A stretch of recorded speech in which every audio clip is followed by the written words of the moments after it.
Hi, today we're going to talk to you about what to look for in a spinnerbait. How do you know what is a good spinnerbait? Well, the most important thing in a spinnerbait is to look for a good ball bearing swivel that will turn easily. Now, if your spinnerbait is sitting there hanging on the end of your rod and the wind's blowing pretty strong and your blade is spinning, you know you've got a good ball bearing, and that's important that it turns on a dime, it turns easily.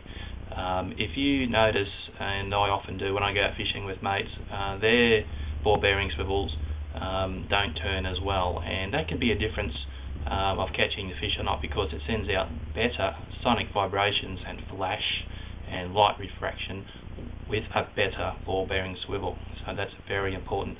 Also, on the end of the wire hoop here, I like to have some steel balls. That also sends out a little bit of rattle, a little bit of noise, a little bit of sonic vibration as well. Okay, so that's one of the most important things when you're looking for a spinnerbait, is the ball bearing swivel. The second most important thing is the skirt. Now, I like the silicone skirts because the silicone skirts feel lifelike. When you touch them, they feel like a plasticky, they feel like a bait fish or crayfish or shrimp. You can have different textures of or mixtures of silicone skirts. You can have a bit of tinsel, a bit of rubber. Rubber behaves well in the water, but it doesn't really look lifelike. So I like the silicone skirts for that reason. If you can have a look here at on the top, you've got the scale patterns. You've got a bit of purple and a bit of blue sheen going through the midsection of the skirt. And on the bottom you've got the white, luminescent white, which is a bait fish pattern. Now, I'll tell you a funny story about skirts. Once upon a time when I was married, probably about 5 years ago, I used to get a lot of funny looks from the missus when I used to get on the phone and talk to my mates about skirts and what colour skirts we were trying and fishing with that day. You know, she'd sort of give us a funny look and say, skirts, you know, my colour skirt I'm going to wear today, going to use today was a green skirt, or was a purple and black skirt. You know, it was quite funny. She used to give us a lot of crap and a bit of a hard time there when I used to get onto the phone and talk to my skirts. But anyway, moving right along. Skirt colours. Now you got three primary colours, which one is white baitfish pattern skirts, which are matching the hatch, and they're looking to mimic their food source. Two, you've got the crayfish or the shrimp colours, which come in the more brown, the coppery colours with a bit of red fleck works well, depending on what the fish are eating at the time. And that's very important. You've got to know what the fish are eating, whether they're on the bony bream or on the bait fish, or whether they're eating crayfish or shrimp, because that will improve your catch rate quite dramatically. So if they're eating shrimp, you go for a brown skirt with a bit of red fleck through it. There's no point throwing a white baitfish pattern skirt. And then thirdly, on the primary colours of skirts, I like to use, you get the blacks, the black and purple, the black and gold, or jet black. Jet black is the last colour the fish will see down deep, and jet black, especially when it's overcast, is a very good skirt colour to go to, or lure colour to go to in that means to get the big bass, because the big Australian bass often spend most of the time, not all the time, but most of the time down deep. So black will bring in the big, fat, chunky Australian bass into the boat. Okay, the third thing I look for when I'm choosing a spinnerbait is a good, strong wire hoop. Now, our wire hoops here in Australia for our Australian bass are smaller, which I've already gone into on an earlier video, but that's because most of our fish are down deep, and we need a smaller profile that'll cut through the water easier and get down deeper.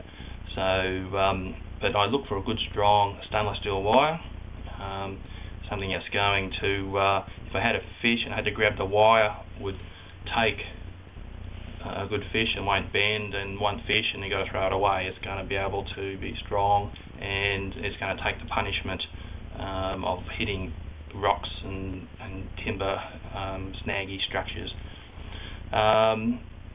Titanium sends out, is another option also, titanium steel wire hoop, and that sends out a different sonic vibration. Now that gives the fish something different to look at and gives them something different to hear, because the fish will, they sense things via their lateral lines, and if something's vibrating just a little bit differently, like a titanium wire hoop, that can be the difference sometimes of the fish reacting as well. So try titanium and see what works best for yourself. But most of the people, Australian anglers, are using a wire hoops, the stainless steel wire hoops.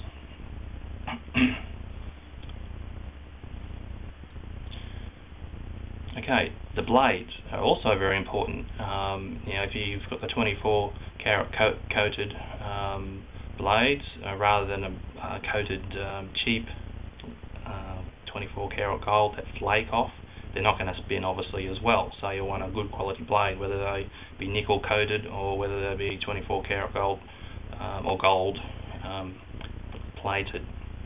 So that's very important also. Then on the pointy bit here, the hook, you need a good sharp hook that's going to embed into the fish's mouth, or side of the head, or wherever it's going to hook it, the tail. I've caught tailfish before, which is a lot of fun. So that's very important. Mainly chemically sharpen if you can, and for our Australian bass we don't want a too big a gape of a hook, because then you miss a lot of fish. So our gape shrinks down to say a 1 or 2-0 instead of a 4 or 5-0. So very important to be chemically sharpened so that you can set the hook easier and better. I always put a stinger hook on here, which is a little fly hook with via a plastic clear tube, just clips over the main jig hook. So you've got 2 hooks, and any short strikes that fish come up and grab, this will often get it, which I've already mentioned in an earlier video. Right, so and then the head. I like the head to be a good lifelike presentation that looks lifelike and not just a chunk of lead. I feel that is important. And also the balance of the head is very important. So when you're retrieving a slow roll and you're giving it a couple of pauses, twitches, and the bait's going up and down like this, it's going to drop really seductively. It's just not going to go full and look pretty unattractively. You want it to look lifelike and more attractive. So if it's balanced well, it's going to drop seductively, and that's when a lot of the times the fish will hit it and come up and smack it. And on the pause, when you're stopping it and you're fluttering it and it's dropping and rising all the time. So that's a few more tips on spinnerbaits, and I hope that comes in handy because they're great lures to use, and I just love fishing with spinnerbaits.